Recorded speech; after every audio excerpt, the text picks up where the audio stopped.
If using the infinite banking concept is loaning money from yourself at interest, then so is using a home equity loan.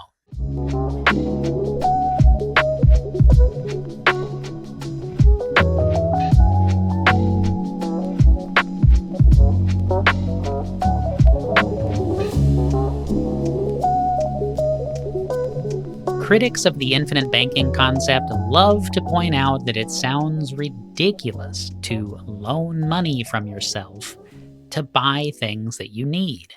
And you know what? That does sound ridiculous. So, thankfully, that's not how it works. To understand this, let's look at a house first. If you own your home, you have equity in your home, and you can access money by using things like a home equity loan or a home equity line of credit. The reason that you have access to these options is because you purchased a home first. The bank gives you the money, and you pay interest to the bank.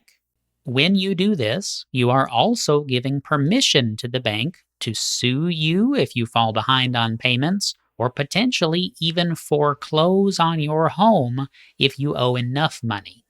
This is because the collateral on the loan is the house. Now, if you are implementing the infinite banking concept in your life, you have one or more whole life insurance policies.